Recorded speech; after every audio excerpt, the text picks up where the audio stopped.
Hello, I'm Mandy Kaplan here with an important message.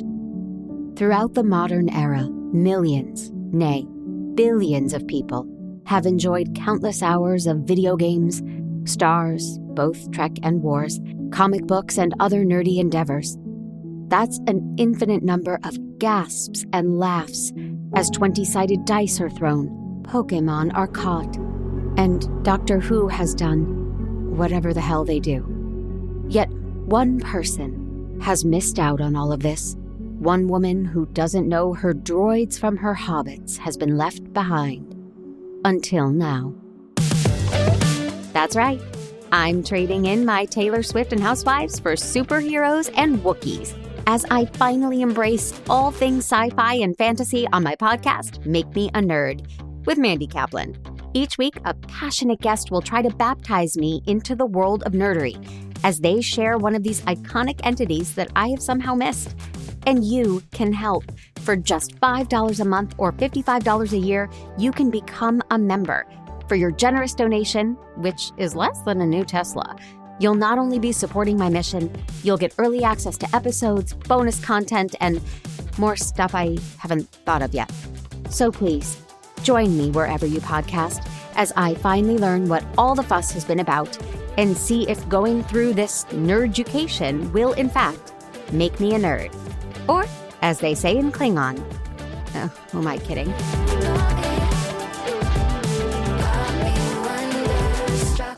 Before we dive in, here's another show you can enjoy in the True Story FM family of entertainment podcasts. Ever wonder where the devil got his horns? How about those cloven hooves? Or that pitchfork? Wasn't he an angel? No, he was a snake. No, he's the great red dragon. No, he's the beast. He's the prince of this world. Prince of darkness. Well, he's the prince of dark. Good morning, star lovelies. One of my names is Lester Ryan Clark. And I sometimes go by Keenan Diaz. And we're the hosts of the brand new podcast, The Devil's Details. What comes to mind when I say Lucifer? How about Satan? What about just the devil? How did the big bad of the Western world end up with so many faces? Join us as we dig up, decipher, and deconstruct the devil's many forms throughout history. Take a guided tour with Dante through the 9 circles of hell. Or revisit Satan's angsty bad boy years in Paradise Lost. Learn the ins and outs of a Faustian contract. Easier than a 1099, but with a hell of a lot more fine print. Slither on over to The Devil's Details on True Story FM and join us in the diabolic discussion. Love and hisses. Mwah! Didn't Al Pacino play him in a movie? Are you sure that wasn't Robert De Niro? I could have sworn it was Tim Curry. That was Elizabeth Hurley. Didn't he go down to Georgia at some point?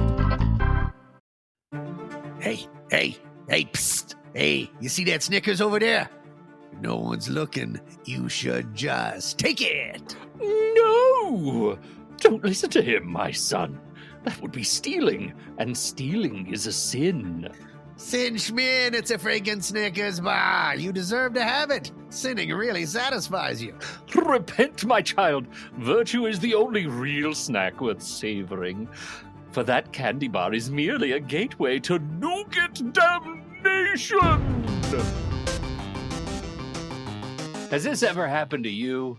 Listening to the devil on one shoulder and an angel on the other, and you're not sure what to think? Then we're here to help. I'm Pete Wright. And I'm Tommy Metz III, and this season on All the Feelings, we're examining the 7 deadly sins. You know, the fun ones. And the 7 heavenly virtues. Which are also a thing.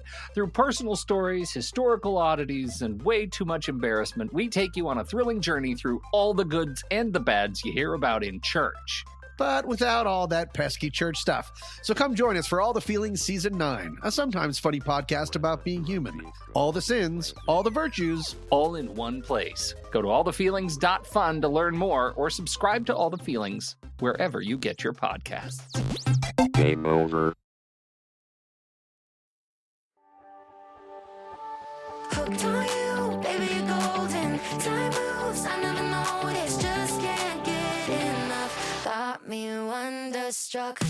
Hello, everybody, and welcome to Make Me a Nerd. I'm Mandy Kaplan, a mainstream mom whose mission it is to explore all things nerd culture that I've been missing out on and afraid of my whole life. We are back today in the world of romantasy. This one gets really hot, really hot. I had to wait for it, but it does. And my guest is really hot. I am so excited to welcome Misty Stinnett to my podcast. I'm going to read her bio because she's a pro and she sent me one. Here we go. Misty Stinnett is a producer, creative strategist, and integral coach living in Los Angeles, California. Over the past 15 years, she's worked on scripted and documentary series for Netflix, developed classes at Masterclass featuring world-renowned experts, and led successful political media campaigns for candidates vying for gubernatorial and Senate positions, as well as organizations championing statewide ballot measures. In addition, like that's not enough, to spearheading impactful media, Misty is the creator and host of Go Help Yourself, a comedy self-help podcast to make life suck less, with a mission to make personal development more accessible to everyone. She also currently serves as the director of content and executive producer of the Great Simplification podcast, ranked #1 globally in earth sciences. Hello. Learn more about her work at gohelpyourself.co. Misty. Thank you for that introduction, Mandy. I couldn't have written it better myself. I believe you did. It's a lot of content production over here. A lot of podcasts. Yes, which you are so good at. And so I had the honor of appearing on Go Help Yourself recently. You did. We talked about a book about aging. Mhm. And for those who are members, Misty is going to tell us a lot more about her podcast in the bonus minutes when the regular episode ends. How do you become a member? What a good question. You go to makemeanerd.com/join. Hit that button so you don't miss out on any of the fun bonus interviews and you get your episodes ad-free and early. makemeanerd.com/join. Okay. That's all my business. Now you talk. Well, today I am so thrilled because on my podcast, I read a ton of nonfiction books, right? Reading, reviewing, summarizing fiction or nonfiction books. But today, Mandy, you are allowing me to nerd out about one of the best fiction books I have ever read. Bold. It is That's bold. a bold statement. I know. Now, to back up before we get into Fourth Wing, y'all, I always think revealing what we're talking about is a big deal, but everyone sees it right in the title. Right in the title. I know. But you are not a classic nerd. When we started talking about this, you were like, but I'm not all that nerdy. Yeah. Until you admitted you were reading Fourth Wing. That's right. I have a massive pop culture gap. I was raised by a single Pack mom of wolves. Exactly. Yes. And that wolf's name is Karen, and single mom. And she had gone back to grad school with 2 kids under the age of like 5. And, there wasn't a lot of extra funds to like go see movies and, buy CDs and all that stuff. So I have this massive pop culture gap. And like you, I found myself kind of catching up as an adult, right? Excellent. Yeah. And so I think it really speaks volumes that I love Fourth Wing so much. And how did you discover Fourth Wing? Who turned you onto it? So my first foray into this book is my roommate got it. And she was just completely absorbed in reading it all day long, like into the wee hours of the morning, in the middle of the afternoon. Like I'd be like, "Hey, Lise," and she'd be like, "No, don't talk to me. I'm reading my book." And I'd go, "Well, what's your book about? Like, tell me." And she'd go, "It's about dragons." Yeah. And I was like, yeah, right, sure. And then I think like a year went by, maybe 18 months, and I just kept hearing about it everywhere. And I just wanted to give myself a break from the intensity of everyday life. I wanted to get lost in a page turner. And a couple more people said, "You really should give Fourth Wing a try." And what really sold it for me is that my boyfriend picked it up first. Now he's like a CEO in his mid 40s, and he's like corporate and professional. And he could not put it down. We were on a long haul flight coming back to the US last summer. And he was like tense in his seat and couldn't put it down. And I was like, okay, like I'm sold. I got to read this. It's so strange how this has taken over the zeitgeist. I was sitting at a bar alone, as I often do. I had to kill a couple of hours, and I thought, no problem. I'll go get a glass of wine and I'll sit and read my book at the bar. Mm-hmm. And this young, hot woman who looked almost like a Kardashian was like, "Excuse me, are you reading Fourth Wing? Which book? Which book? I love that series." And we got into a discussion about it. And I thought, this 20-something, I don't know what she did for a living. She looked like an influencer. I couldn't believe she wanted to nerd out. Where are you in the book? Okay, I won't say anything. Like, she was so into it. The book is beautifully designed. When you close it, you see dragons all around the edges of the book. Oh, of the see, pages. I'm holding up my paperback version of this, and it's just a normal. Oh, mine is paperback, but has fancy dragons all around. So I she think could when they see- realized it was like a massive bestseller, they were like, let's make it cool. So it was just, it's hilarious to me that, I don't know, 30, 40 years ago, I would have had my book in a cover hiding that I was reading nerdy stuff. And certainly it wouldn't have attracted the attention of somebody so mainstream. It was great. Okay. So the book, I didn't get a little blurb about it, but Yeah. if you had to elevator pitch the plot, could you do it? Just 2 lines? Yeah, let's try. So there is the main character's name is Violet Sorengale, and we meet her on her like one of the worst days of her life. She is frail, she is small, she's trained to be a scribe, right? Kind of a historian and writer, a scribe. At this war college. For her whole life, she's been preparing to be a scribe.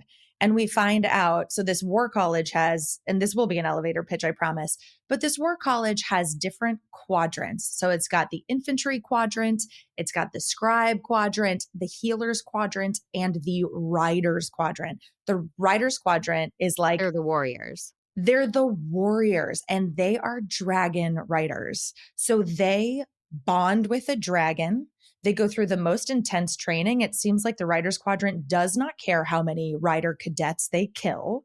So many. Because they want so much death. And they want only the strong, so that only the strong survive and only the worthy and strongest bond with dragons. And that's kind of setting the scene. So we meet Violet, who has trained as a scribe with books in the quiet dark her entire life. And we meet her the day that she has to enter the Riders Quadrant because her mother is actually a commanding general at this war college called Basquiat. My roommate says Basquiat. So I think there's going to be a lot of contention. I don't remember any of the words. So I'm good. You're saying them and I'm like, oh yeah. I know, but it's funny because with some of the, it's so funny because I'll say, oh yeah, this character. And she'll be like, do you mean this? And pronounce it a totally different way. So interesting. I digress. But anyway, so we meet Violet there, and basically she's like, oh my God, I have to find a way to survive because her mother, the commanding general, has commanded that she enter the Riders Quadrant, not the Scribe Quadrant. And she had like a month to prepare or 6 months to prepare. Yeah. The book starts with this tome has been faithfully transcribed, which I thought was clever. It made it feel like a real lost footage thing, Yeah. And I liked it, although I wrote, page 28, already too much thrown at me. There are places and races and lore and names of enemies and friends. And I was so confused. There is no easing into this. Yeah, that's right. Yeah. So I said, I wish we could get to know her a little better and then have these things enter once we're comfortable. But it wasn't like that. We were shot out of a cannon into this very different world. That's right. And shot out of a cannon into like adrenaline pumping stakes. Like the stakes are immediately life or death for this main character. Right. They have to climb this parapet to get into the campus. Yeah. And that kills most of them. Yeah. Like so most people don't cross the parapet.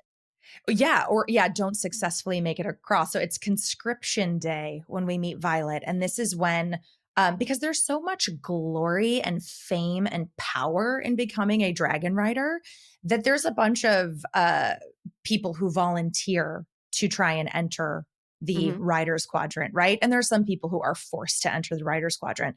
But the very first task on conscription day is you basically have to cross over like a death-defying drop, like I don't know, 1,000 feet up in the air or something over a rocky river. You'd never survive it if you fell. And it's windy and raining. And I think the parapet, as I imagined it, like imagine it's almost like tightrope walking, but you're on like this skinny little bridge that has no railing. And it's like, what, a foot across, 6 inches across or something? Yeah.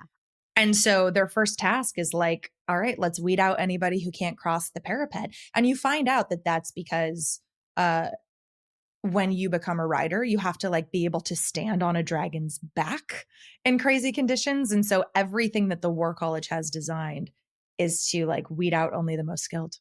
And so immediately Violet is crossing the parapet. Right. But you're already bringing things to my attention that I'm like, really?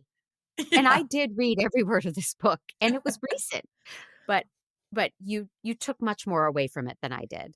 I mean, I couldn't put it down. My heart was, and I, like you, I was also confused at all the names and provinces and things being thrown. But I was like, is she going to live across this parapet? You know? Well, that's one issue I always have with these things. Of course she's going to live. It's a series about her. Yeah. So that takes away that real danger. We don't think she's going to die. So I have this weird affinity for TV shows and movies where main characters die and shock you, because then anything is possible. And then you have to watch and pay attention. And, you know, so I was not bummed she didn't die. That's the wrong word.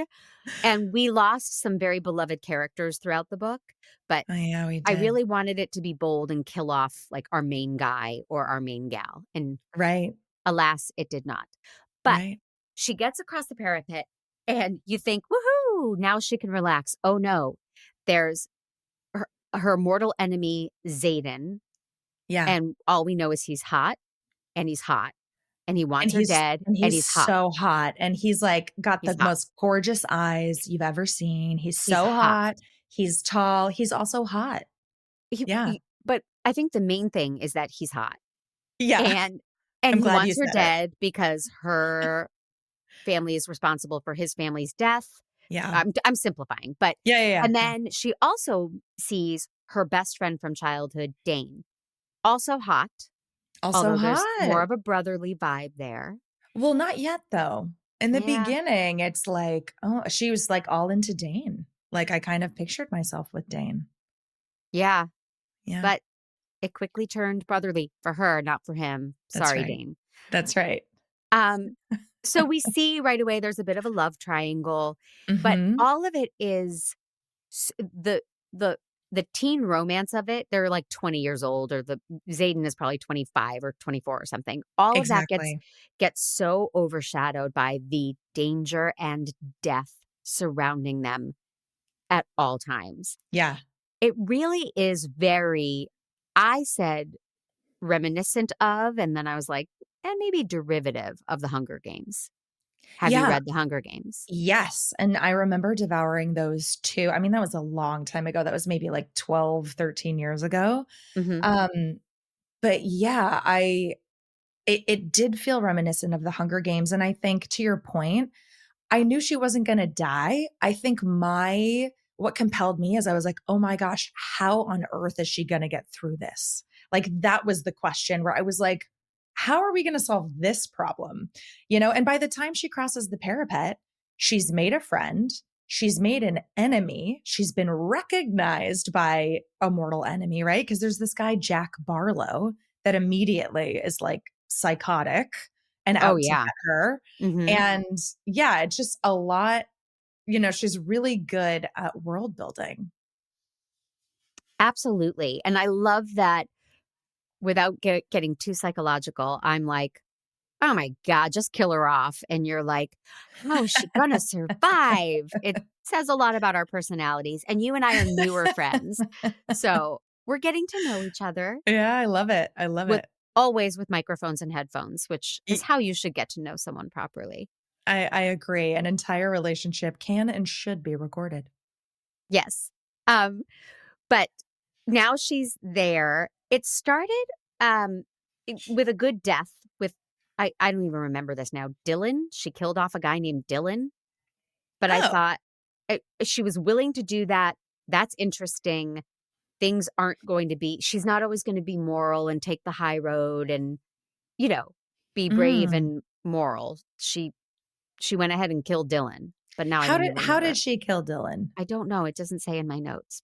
But Oh, I don't remember that part. I apologize. nor do I. But this author, Rebecca Yarros, is willing to have her heroine have a violent side, have a, Yeah. take care of business. And I like that. Yeah. And she's got a dirty mouth and scrappy and a sex drive. This is like a fully fleshed out character. Yes. But on page, where is it? I don't know. But when the triangle was established, I was like, oh, page 65, she better sleep with Dane and Xaden. I'm not sure how, but that better happen. Yeah. I thought that would happen too. But she didn't. And I thought it would be a like, who will I choose is like one of the main points in the book. But I don't know if we mentioned this, but Xaden is hot. And the whole thing. You got that from the book? And the whole thing, the romantic tension, instead of being like, who will she choose? Although Rebecca Yarros, the author, definitely plays with a lot of that in the first half of the book. Mm-hmm. The romantic tension is Violet's mom, Lilith, the commanding general of Basquiat, there's another general above her, but she's a second in command, killed Xaden's family. And because you learn that there was this revolution, this revolting against the current regime or king or, powers that be. And Lilith killed Xaden's family, and the families of everyone who revolted only kept the kids alive. So, and then punished all of the children of the revolters and said, you have to enter the Riders Quadrant. You now have to serve the province that you betrayed. And that's the only way we'll let you live, because they figured they'd just basically torture them and kill them off in the Riders Quadrant. So Violet not only has this spark with Xaden, who's like you learn is one of the most powerful writers on the continent. Yeah. He fucking hates her mother and therefore hates her. Right. He wants revenge. Yes. And he's like, what better way to get revenge on Lilith Sorrengail than to kill her youngest daughter, right? So that is where there's this interesting texture to this romantic tension of like, I fucking hate you and you're hot. Well, yes. And I liked that. Then later on, he has to protect her. And that to me was a bit eye-rolly, how that comes to be. But when Xaden is, what's the word? Hot. Yeah. Rebecca Yarros, I'm calling her out. She uses the word smirk way too much. A smirk plays on his lips. She can't control her smirk. They're smirking at each other for 300 pages. And That's I was like, enough smirking, Rebecca Yarros. Find a new word. That's lazy writing. Okay. The other thing she does a lot, and I don't remember this as much in Fourth Wing, but yes, I am on the third book in the series now, is she says like, he works his jaw or like something clicks and he clicks his jaw, like, like sort of good podcasting. Like, to show your jaw some more. Yeah. So this is an audio medium, not a visual medium. I'm glad you couldn't see my face, but yeah, it's just sort of like to show he's pausing or having a reaction that's, he ticks his jaw and it's like, okay, all right, got it. Right. That's a huge thing. I'm an avid reader, as are you. And I find authors get a little hung up on a phrase. my husband and I, Jer, we made fun of this book where somebody was always clocking something. Yes. She clocked attention in the room. She looked around and clocked a guy standing over to her left. Like everything is clocking. And Yeah. it's like, Oh, yeah. it's an interesting word. Use it twice, please. Yeah. Don't- You could say notice, observed, saw, Felt. Yes. Yeah. Perceive. There's a lot. perceived. Oh, let's just have a thesaurus off. Yeah. Oh, yeah, that's what we should just rebrand the podcast. Right. Okay. So then I'm just plowing through the plot Great. because it's a 460-page book. So it's Yeah. it's a big one. Yeah. Yeah. But we get up to the threshing. Is that That's when right. they bond with their dragons? That's right. So I took some notes about basically all the trials that Violet has to go through. So we've already covered parapet, right? Mhm. Then there are all these sparring challenges Yep. where she's got it, like she's this fragile, weak, frail And mean old scribe. Jack Barlow wants her dead too. Oh, and like, by the way, lots of cadets can and do die during sparring. Like, you want to snap someone's neck? That's fine. Like, that's Mhm. fine. Weed them out, Mhm. right? And there's also At least something they'll called- read their name the next morning at roll That- call. That's right. That's all they And do. this, They just yeah. read the dead kid's name. it's a death roll. You just say like Mandy Kaplan. Well, let's not Misty say that, Stinnett, Misty. and that's it. And then, oh, sorry, Mando Calrissian and Mousty Stinnett. And so there's that. And then there's something called the gauntlet, which is just a horrifying obstacle course that people also fall off and die and fall to their deaths. And finally, after going through all of these things, you get to threshing. And this is the moment, right, where because the dragons this whole time are kind of like assessing who's worthy, assessing your character. As I don't know how they know. And there's one very tense part where the cadets kind of parade around the dragons. And by the way, the dragons can and do just torch people. Disintegrate them. Just Disintegrate them. in one huff. Yeah, just like, oh, I didn't like the way you looked at me and you better not look a dragon in the eye. And they just, Yep. You annoy them, you're dead. Poof. So, Yeah. So there's a lot of things to get to threshing. And finally, threshing is, how would you describe it, Andy? It's like they just sort of like go into a field Yep. and see And which dragons they speed date. encounter. Yes, They speed date with the date dragon. It's like, yeah, but the dragons ultimately choose. You Yes. don't get to pick your dragon. Your dragons pick you. That's right. And I can't find the names of her dragons. Well, okay, so 2 dragons pick Violet. Yeah. Unheard of.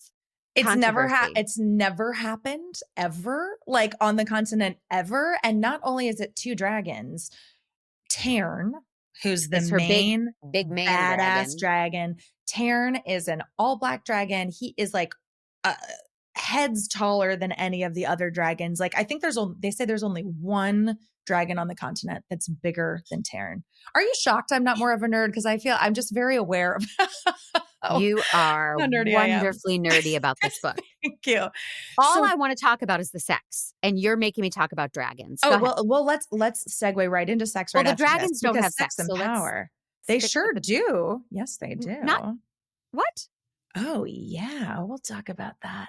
By the way, side note: my sister's like, "Oh, what book should I read next?" She's only reading books by women this year, and I was like, "Oh, Fourth Wing by Rebecca Yarros," and she goes, "What's it about?" And I was like, "It's dragon smut," and she goes, "Oh, is it? Do you mean dragon smut or like dragon smut? like as a human having sex with a dragon, basically?" And I was like, "No, it's dragon smut. The dragons have sex with each other. The humans have sex with each other." Did dragons have sex in this book? Yes. So there is a point where Tarn and he's mated to a dragon, which we'll get there in just a second, named, I say Scale. It's spelled Sgaeyl. Yeah. And it really feels like she's borrowing some like Celtic, yeah. vaguely Celtic I'm just not going to names say and the lore. names.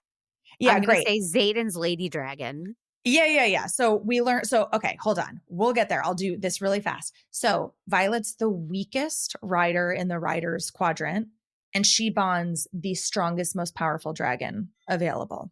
And not only does she bond him, another dragon who is a much smaller golden dragon. Baby girl. Yeah, which we She's a don't know young yet. lady. Yeah, we don't know that she's like basically an adult, like not even an adolescent. She's just like a hatchling.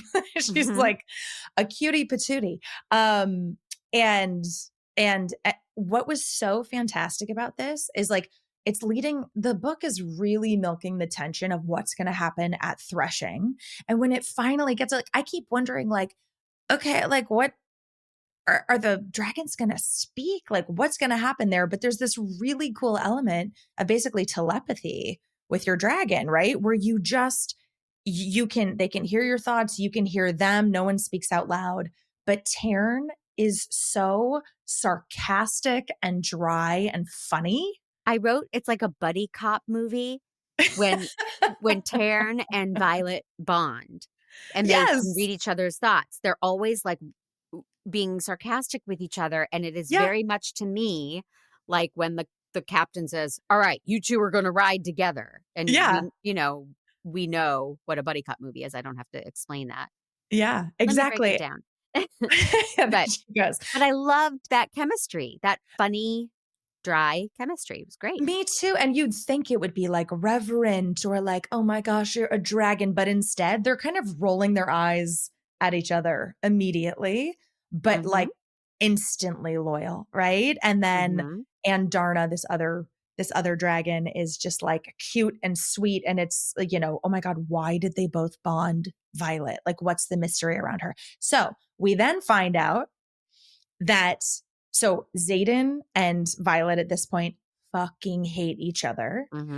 Violet's very worried she's going to be killed by Xaden. She bonds this powerful dragon.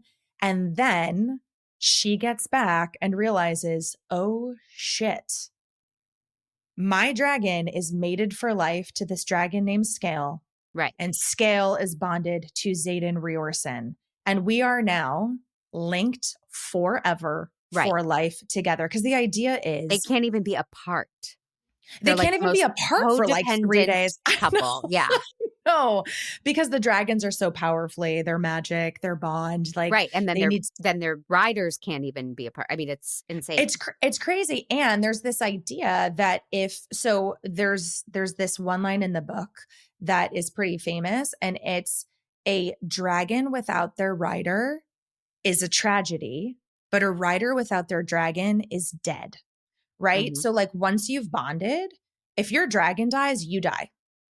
But if you're bonded and you, the rider, die, your dragon will be very upset and need to recover, but they'll it's fine. Find a new rider. Yeah. Yeah. So now we get this idea that everyone's lives are entangled with each other. Yeah. Yeah. I mean, that's one thing about fantasy that's so great is you can just make up a rule like that. Ooh, I know. The dragons can't even be apart. Neither can their riders, and they're linked to each other. And if she dies, he dies. Great. Done. Yeah. New rule. That's how the world works. And it increases the tension. Yes. And again, it keeps me reading because I'm going like, oh my gosh, how the hell are they going to figure this out? That mystery. And I will say, Mandy, like we're describing the events right now, but what I think makes this book so masterful is Rebecca Yarros starts with intensity and just keeps elevating it chapter after chapter. It's like you figure everything's a cliffhanger, everything. Like I stayed up till 3 a.m. way too many nights reading this book when I was like, I'm just going to read one chapter and go to sleep and like compromise my work performance the next day. But she does an amazing job of escalating and then answering all the questions you had in a satisfying way. And twists and turns that you didn't see coming. It is an absolute adrenaline thrill ride. I think it's like a perfect adventure book. I did say that I liked the way she ends chapters. And particularly chapter 15 is both dragons bonded to Violet. And then all hell breaks loose. And that's the end of the chapter. And you're like, what's going to happen? So she does have a fun way of cliffhangering the end of chapters. She does. Okay. Something personal that struck me. How would you feel if a dragon could read your mind or another person could read your mind? Confronted and annoyed. I think I would just be like, oh man, I'm having some real shitty thoughts right now. Or like, can they hear and feel my neuroses? Or, like I would just be so confronted and more aware. And also like, get out of here. I'm allowed to Right. think No what I privacy. think. Right. Yeah. Yeah. Yeah. My dragon would just be like, you're really thinking about lunch again? It would just all be lunch. Well, wait a second, Mandy, do you have an inner monologue? Yes, of course. I know. I also thought, yes, of course. But there was this big article, I think it was the New York Times, I'm not sure. There are people who walk around without an inner monologue. No. 100%. And when I read this, I was like, I can't believe, like when I'm brushing my teeth in the morning, I'm thinking like, oh, I should probably buy some Parmesan cheese when I go to Whole Foods later. And I should blah, blah, blah, blah, and all the things I have to do today. And I'm walking to my car and I'm going, well, that sunshine is nice and da, da, da, Yes, of And course. there are people who just brush their teeth and then they No. walk to their car. I don't And believe it's it. silent and peaceful and just easy. If anybody is listening to this and you are one of those people who does not have an inner monologue, please reach out. I need to hear from you at Mandy_Kaplan_Clavens, both with K's on Instagram, or at Mandy Miscast on Blue Sky. Misty and I need to hear from you. We need to do a whole separate episode. How do you do it? What's it like? Are you so happy and rested? Right? Well, Yeah. I marvel. I'm such a foodie, and I'm glad you said you think about Parmesan cheese. Essential. Always. First thing in the All morning. the time. But I have friends, and I'm fascinated, that are like, oh, it's dinner time. I should eat something. I'll have a bowl of cereal. That's what's sitting around the house. And they don't. I am thinking of my meals weeks away. Oh, looking yeah. forward to them, planning for them. Oh, yeah. It's a real issue. I once knew someone who said if he could just take a pill and get his nourishment, he would. He found eating very annoying. Mm-hmm. And so I just killed him. And I just thought, thank you. That's it. It's over. Yeah. No, my dragon would just be like, oh my God, it's cheese again. She's thinking about cheese. Yeah. It would be like, can you think less about Thai food? Can you just stop? Right. It's very boring in there. Well, it's boring, but I'm so self-aware that if I had somebody who could read my thoughts, I would be extremely concerned with entertaining them. And I remember doing the artist's way, where you have to journal. Yeah, brain dump in the morning, right? Yeah. I was writing like a one-woman show. Yeah. And I'm like, because if I die and people find these journals, they have to read them and think I was funny. Oh, yeah. So I never am really not entertaining, if it's outward facing, even to myself. I make myself laugh. Which is a beautiful thing. And I will say my entire family on my mom's side has copies of my great-grandmother's diary. And so I have never journaled or had a diary that I didn't think, I need to write this in a way that someone could understand it. Or maybe I should leave that really ugly or sexy part out. Like maybe I should censor myself somehow in case my like great-grandchildren get their hands on this. Right. That's what I'm talking about. That's right. Okay. You've made me feel seen, Misty. I'm so glad. So should we back to Fourth Wing. Should we talk about the sexy stuff? Well, yeah. I mean, first of all, I wrote, wait a minute, how does Violet know sign language? What did I miss? She goes to the scribes, and there's a scribe who is deaf. And all of a sudden, Violet is fluent in sign language. That's right. That's right. Bit of an eye roll.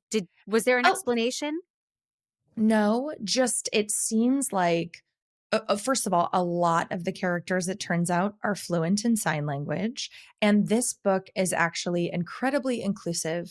There are characters with they, them pronouns. There are differently abled characters. There are characters of all races, ages, colors, abilities. And I really loved that she normed that in. I thought that was really cool. But I think it just implied that working in the scribe quadrant, like there's a lot of people who maybe if they are deaf, they would end up in the scribe quadrant versus another quadrant. Right. So But I thought there was plausible. I don't know. I would have loved well, I grew up with her, so I learned sign language, so I could something. But it was Right. just all of a sudden Violet was fluent in sign language. Okay. Yeah. Now Yeah. we can talk about the sex now that I've complained about that. Okay. So yeah, take us there. Xaden starts to have, now that his life is literally tied to her survival, right? He starts to take an interest in helping her survive the Rider Squadron. So he starts training her and spending hours in the sparring gym with her. And of course, Xaden in my mind is like 6'4". He's rock hard muscle. I mean, she describes his abs, his shoulders, his neck muscles, you know. Do you think he's hot? Do I think he's? Oh, yeah, no. Yeah, I think I hadn't considered that, but I do think he's hot. Okay. Okay. I'm glad that you bring that up. I think that's an important point to keep reiterating. But like, he starts, because she's tiny, right? She's this frail, fragile, tiny, and she strikes me as like, I don't know, 5'2". Like, what do you think? Yeah, I mean, I was picturing like a young Anna Kendrick, but obviously Anna Kendrick is now 40, so it would be like a little Joey King. Do you know Joey King? Yes, I do. Yes, so she would be an ideal Violet. Oh, interesting. I like that. Hollywood. Yeah. I was actually thinking like maybe Olivia Rodrigo, but we'll come back to the casting. I know. Okay. Unusual casting. But so Xaden, of course, is way stronger than she is, and he keeps pinning her down on the mat. And like, he does. She's like, oh, the full weight of him. Like every fiber of my being stands up. And there are moments, you know, where he should have killed her, but he didn't. And she's wondering why. And she's like kind of obsessed with him, but can't figure out why. Yeah. And he assigns her a bodyguard named Liam. Like, so all of a sudden we have a normal name. But this great guy who like Xaden assigned me to look after you at all times. That's right. And I really because you're going to live now. Right. And I can't believe in this moment I'm forgetting what they call them the marked ones, because the kids of the leadership that revolted and led that rebellion were all given marks, like so that everyone could tell forever you were part of the rebellion. So all the marked ones hate Violet but they love and are loyal to Xaden. So they all start working with Xaden to start training Violet up. So there's all these interesting dynamics that are happening between like, you're my enemy, but you're teaching me to survive. Like, oh God. So I think that's brilliant. But so the tension is growing and growing and growing between Xaden and Violet. And it's not tension, it's a boner. Say more. Well, I mean, it gets very romance novel for about 100 pages, and it's well done. It is sexy and steamy. I was into it. Yeah. Oh, I'm so glad. And what shocked me about this, right, is I thought this would be just like filled, because this is my first romantasy. And of course, my boyfriend had read it first and he's like, yeah, it's really hot. And I'm like, okay. And I don't think there's an actual sex scene until like 300 pages in. You are correct. You got to get there. It's so long in, but there is this one moment, Mandy, going back to, do the dragons have sex?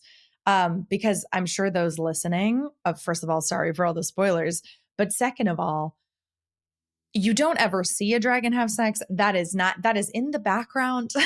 But there's this moment where Violet, because when you have this mental connection with your dragon, you actually can feel their emotions and get flooded by their emotions. Now, Violet will eventually be trained to put a mental shield up so that she can block her dragon out when she wants privacy. And she starts practicing her shields, towards. It's like a partition in a cab or a limo. Go ahead. Exactly. Yeah.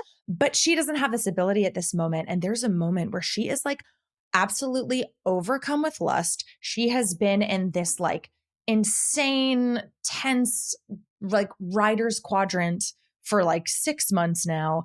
She hasn't been with anybody. She's obsessed with Xaden, but like doesn't know how to navigate that. And she just has to like go outside, and she's completely overcome with like carnal desire. And Xaden is out there. And Xaden is also like deeply overcome with this carnal desire. And it turns out that they're actually both feeling the lust of their dragons.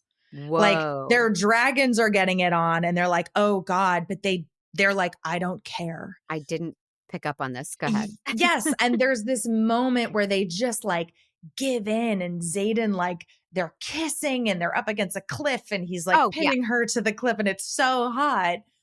But then, and she's like, oh my God, I thought he wanted to kill me, but he's kissing me. Like, what's happening? And so, so that was like the dragon's lust.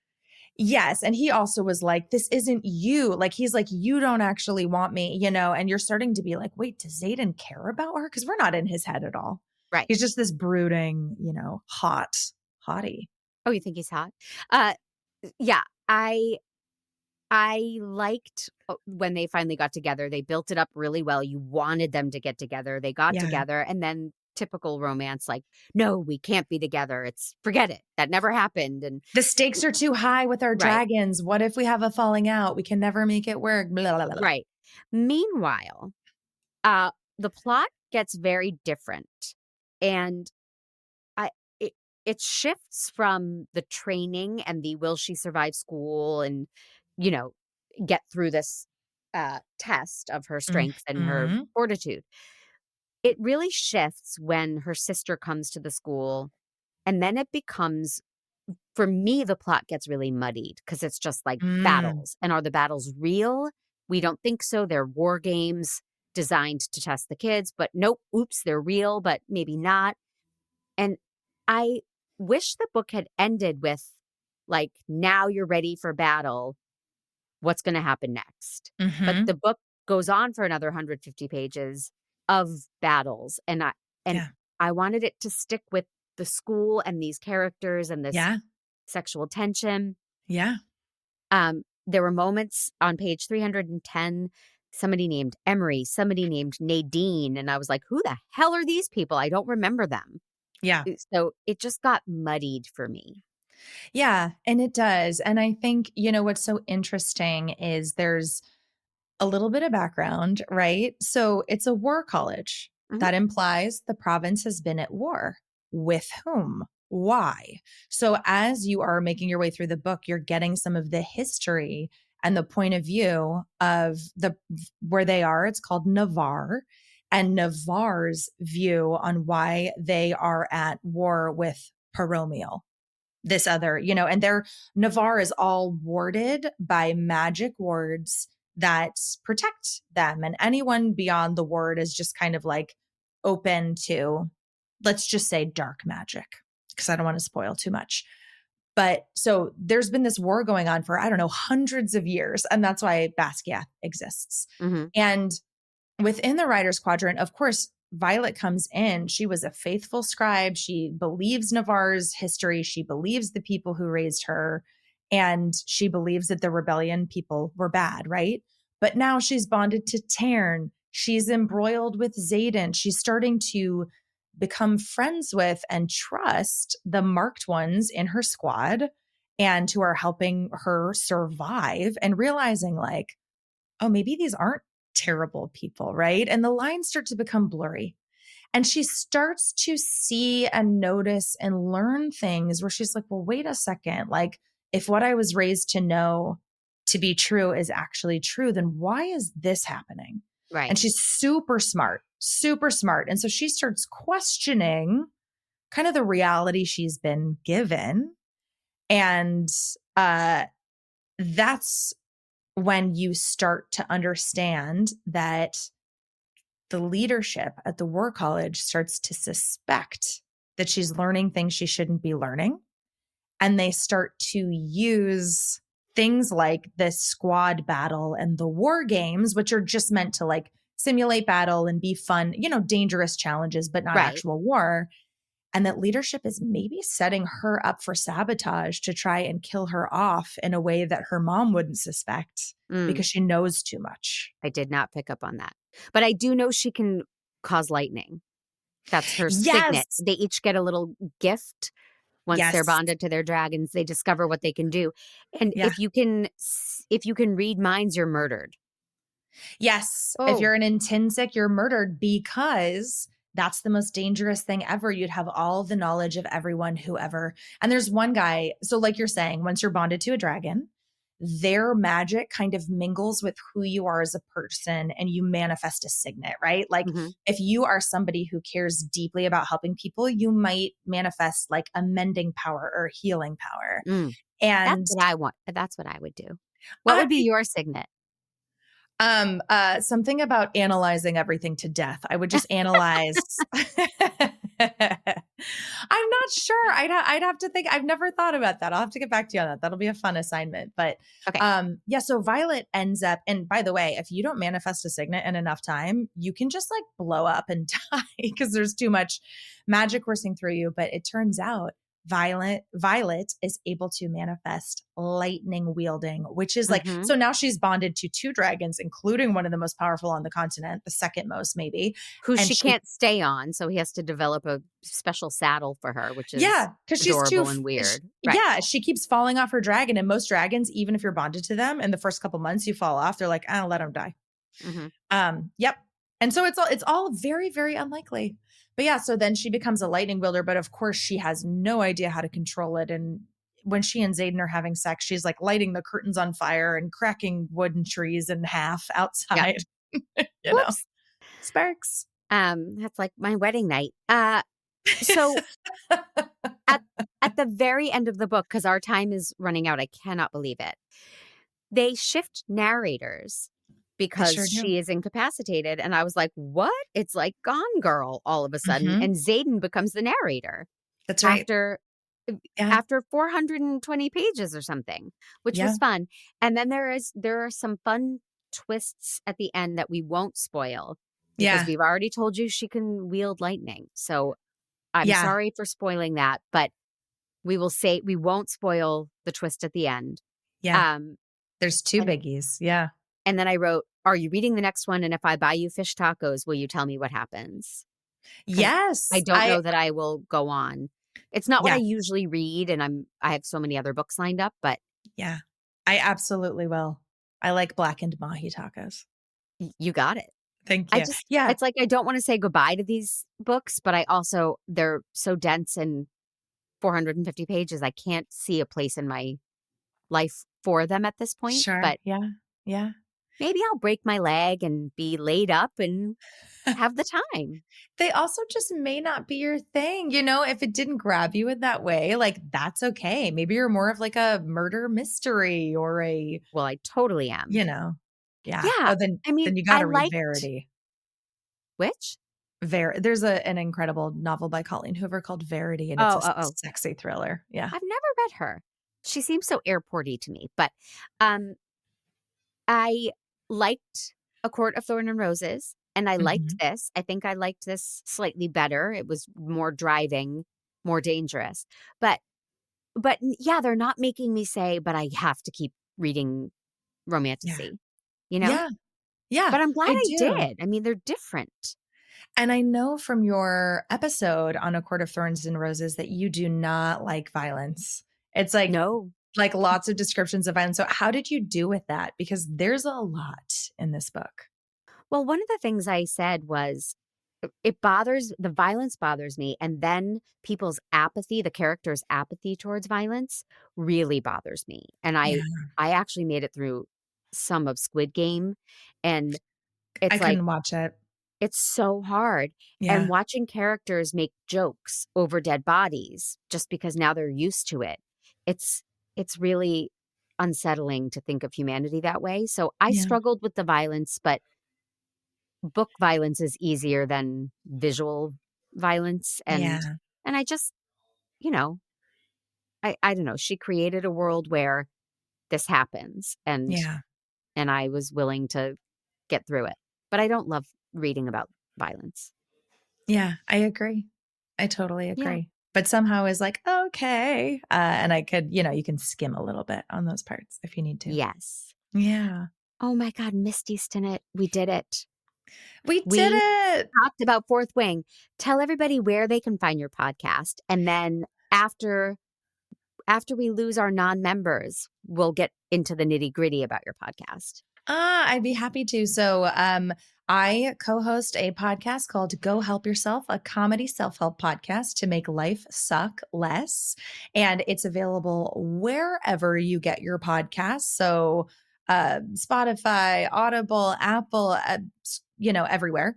And our premise is that, initially, I was so into self-help. I was desperately looking for a podcast that would give me the summary of a self-help book in under an hour so I could know if it was worth my time.